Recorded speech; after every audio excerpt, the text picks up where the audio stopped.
Hey everyone, welcome back to Anime Fan Club. If you're a Demon Slayer fan like me, you know the Mugen Train arc hits different. Kyojuro Rengoku, the Flame Hashira, absolute legend, goes out in a blaze of glory against Upper Moon 3, Akaza. But what if he didn't? What if Rengoku survived that fateful dawn battle? How would the rest of the story change? Would Tanjiro's journey be easier? Would Muzan still win key fights? Today, we're diving deep into this what-if scenario, arc by arc, from Entertainment District all the way to the final showdown. Spoiler alert, if you haven't finished the manga or anime, hit pause now. This is all speculation based on canon events, but we're rewriting history here. If you're hyped, smash that like button, subscribe if you're new, and let's set our hearts ablaze. Alright, let's jump in. First off, a quick recap of canon. On the Mugen Train, Rengoku fights Akaza to a standstill, but Akaza's regeneration and the rising sun force him to flee. Rengoku succumbs to his injuries, passing his will to Tanjiro. In our alternate timeline, let's say Tanjiro, Inosuke, and Zenitsu intervene just a tad more effectively. Maybe Tanjiro's Hinokami Kagura buys enough time for Rengoku to land a crippling blow before the sun rises. Akaza escapes, but Rengoku lives, gravely wounded but stabilized by the Kakushi. He's out of commission for a bit, but as a Hashira, he bounces back faster than most. Now, with Rengoku alive, the Demon Slayer Corps gains a massive boost. He's not just strong, he's inspirational. Tanjiro's growth skyrockets under his mentorship. But let's see how this ripples through the arcs.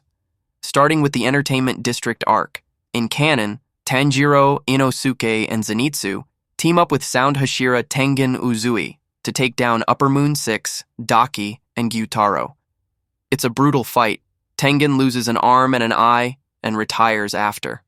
If Rengoku's alive, he's probably recovering during this arc, but his survival changes the setup. Remember, after Mugen Train, the Hashira meeting discusses the Upper Moon's activity. With Rengoku there, Ubuyashiki might assign him to support roles or even join the mission if he's healed enough. But let's be realistic. He's sidelined at first, focusing on training. The big change? Tanjiro's mindset.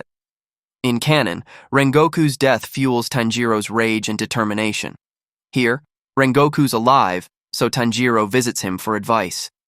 Imagine Rengoku teaching Tanjiro advanced flame-breathing techniques, blending them with sun-breathing.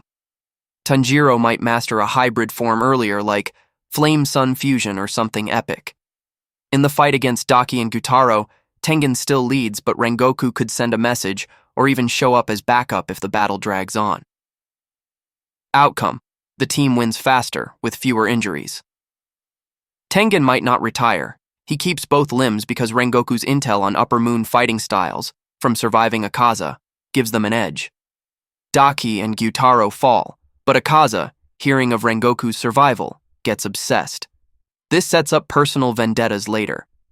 Nezuko's blood demon art evolves similarly, but with Rengoku's influence, Tanjiro pushes her development more strategically. Overall, this arc ends on a higher note for the core, no Hashira retirement, morale boosted.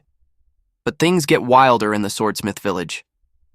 Now, in canon Swordsmith Village, Tanjiro heads to the village for a new sword, encounters Upper Moon 4 Hantengu and 5 Gyoko. Muichiro, Mist Hashira, and Mitsuri, Love Hashira, shine, unlocking their marks. Genya's involved too. With Rengoku alive, the core is stronger overall. Maybe Rengoku accompanies Tanjiro to the village for protection, knowing Upper Moons are targeting swordsmiths after Mugen Train intel. This turns the arc into a Hashira-heavy defense. Imagine Rengoku versus Gyoko, Flame versus Fish Demons. Rengoku's overwhelming power could solo Gyoko early, freeing Muichiro to focus on Hantengu. Tanjiro still fights Hantengu, but with Rengoku's guidance, he awakens his Demon Slayer mark sooner, combining it with sun breathing for insane feats. Key change: fewer casualties. In canon, the village takes heavy damage. Here, Rengoku's presence minimizes that. Muichiro still gets his character growth, but Rengoku mentors him on the spot, strengthening the Hashira bond. Mitsuri might not push as hard, but she unlocks her mark anyway. Akaza's shadow looms. Maybe he sends scouts or taunts Rengoku indirectly, building hype for a rematch.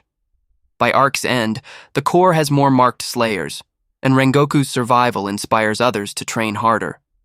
Tanjiro's closer to mastering his powers, and Nezuko's sunlight resistance is tested safely under Rengoku's watch. Hashira. Training arc. This arc is all about preparation. In canon, after Swordsmith, the Hashira train the core for the final battles, with Mark training central. Rengoku alive? He's the star trainer. His flame-breathing sessions become legendary. Tanjiro, Zenitsu, Inosuke, and even other Hashira level up. Imagine Rengoku pushing Giyu or Sanemi to new heights, fostering unity. Changes. More slayers survive training due to his motivational style. Tanjiro masters total concentration constant earlier. The mark's drawbacks, shortened lifespan, are discussed, but Rengoku's set your heart ablaze mantra helps everyone push through. Muzan senses the shift. The core is too strong, so he accelerates his plans. This arc shortens slightly, but the payoff is a unified, powered-up team, ready for war. Infinity Castle arc now, the big showdown Infinity Castle. Canon is chaos. Hashira versus Upper Moons in Nakime's shifting fortress. Shinobu dies to Doma, Rengoku's already gone, and it's a bloodbath.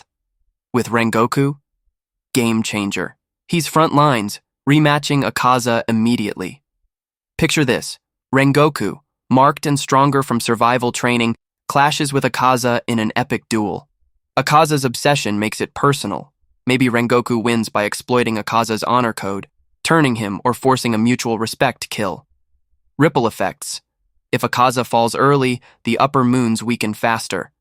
Rengoku could team with Tanjiro against Kokushibo, Upper 1.